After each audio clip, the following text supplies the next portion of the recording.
Oke, assalamualaikum warahmatullahi wabarakatuh. Perkenalkan nama saya Sutami, saya dari manajemen 19A2.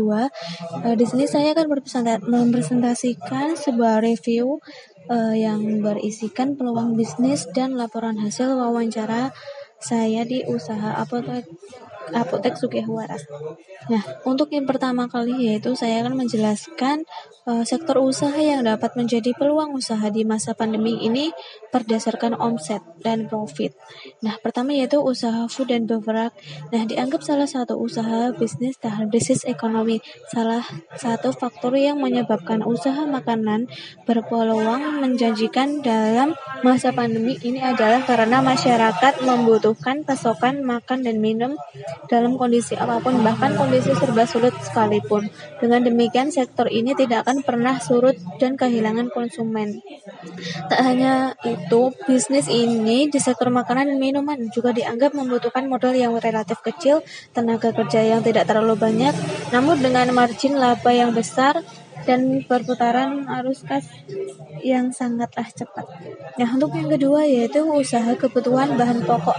Usaha ini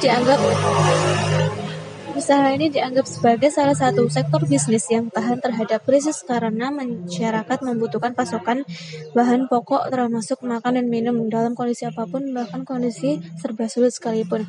Nah, modal usaha ini adalah relatif sangatlah kecil, tenaga kerja yang tidak terlalu banyak, namun margin laba berpotensi besar dan perputaran arus kas cepat. Pebisnis bisa menjalankan strategi peningkatan omset dengan berinovasi memanfaatkan online shop dan online delivery. Untuk yang ketiga yaitu usaha jasa atau produk kesehatan. Nah, terlebih ketika masa kritis akibat virus corona yang terjadi di berbagai belahan dunia seperti saat ini, berbagai latar belakang tersebut menjadi alasan yang membuat bisnis kesehatan termasuk salah satu yang bisa bertahan di masa krisis sekalipun. Kebutuhan menjaga dan memulihkan kesehatan tak akan hilang karena momentum apapun, sehingga bisa dijadikan peluang bisnis sekaligus membantu masyarakat memenuhi kebutuhan atas kesehatannya. Nah, untuk yang keempat adalah usaha jasa, pendidikan, dan pelatihan. Adanya kebijakan studi from home seringkali membuat para orang tua kewalahan mengajar anak-anak mereka di rumah. Oleh karena itu, bila Anda punya keahlian di bidang akademik, Anda bisa menawarkan jasa les privat pelajaran sekolah dengan tetap mematuhi protokol kesehatan. Atau bila Anda punya keterampilan lain seperti bermain alat musik, olahraga, atau melukis, Anda juga bisa menawarkan jasa les privat untuk mengajar keterampilan tersebut. Untuk yang kelima adalah menyediakan jasa digital marketing.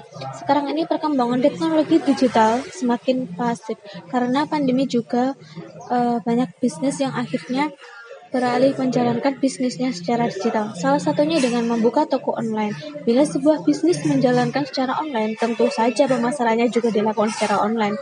Itu mengapa digital marketing punya peluang yang menjanjikan di tahun 2021 ini. Kenapa? Sebabnya setiap bisnis harus memiliki strategi pemasaran digital yang tepat, kreatif, dan beda dari pesaingnya. Namun tidak semua pemilik bisnis mengerti soal pemasaran digital. Nah, bagi Anda yang punya keahlian di bidang ini, jangan ragu untuk memulai menawarkan jasa penawaran untuk mulai menawarkan jasa pemasaran digital dan membantu para pelaku bisnis yang kesulitan melakukannya. Nah, kemudian saya menjelaskan mengenai isi laporan hasil wawancara saya yaitu pada hari Jumat tanggal 5 November 2021 pukul 13.30 waktu Indonesia Barat sampai dengan selesai. Tempatnya di Hadisono RT 2 RW 1 Joglo Banjarsari Surakarta. Narasumbernya Indah Fajarwati S Farmasi Apoteker. Pewawancara saya sendiri atas nama Sutami. Untuk identitas narasumber pemilik Apotek Sugihwaras yaitu bernama Endah Fajarwati S Farmasi Apoteker, jenis kelamin perempuan, usia 41 tahun, nomor HP sudah terlampir, pendidikan S1 Farmasi di Universitas Duta di Universitas Setiabudi Surakarta. Profesi sekarang adalah sebagai apoteker dan alamatnya di Ngadisono RT 2 RW 1 Ngajoglo Banjarsari Surakarta. Nah, latar belakang berdirinya usaha apotek ini adalah dimulai pada tanggal 2 Desember 2014. Usaha ini berdiri karena yang pada awalnya pemilik usaha ini adalah seorang sarjana farmasi dan di mana seorang anak farmasi tidak akan jauh-jauh dari hal yang berbau dengan kesehatan. Nah, kemudian beliau sudah pernah mengalami kerja di suatu toko kesehatan seperti apotek di tempat orang lain. Dengan berjalannya waktu, pemilik ini mulai berniat untuk membuka apotek pribadi dengan atas namanya sendiri.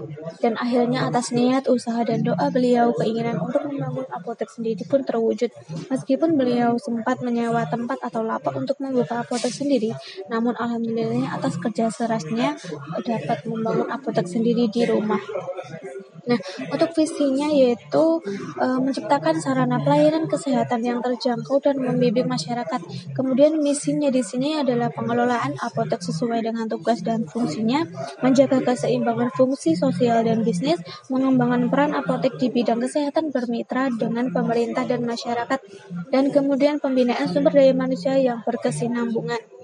Nah, untuk sedikit pertanyaan dari saya di sini adalah, apakah dengan menjual produk kesehatan sangat berpengaruh pada peningkatan penjualan di apotek? Ya, memang betul, seperti masker dan hand sanitizer serta sabun cuci tangan. Khususnya pada vitamin dan obat-obatan pada masa pandemi di PPKM ini kemarin sangat mengalami peningkatan omset karena permintaan para masyarakat di masa pandemi ini juga sangat naik. Namun ketika sudah new normal seperti ini, jumlah penjualan dan omsetnya juga ikut menurun. Nah, jenis vitamin dan obat-obatan apa saja yang mengalami kenaikan di masa pandemi ini, yaitu jenis vitamin C, vitamin D, vitamin E, dan vitamin zinc. Kemudian obat-obatannya adalah obat flu, obat demam, dan obat batuk.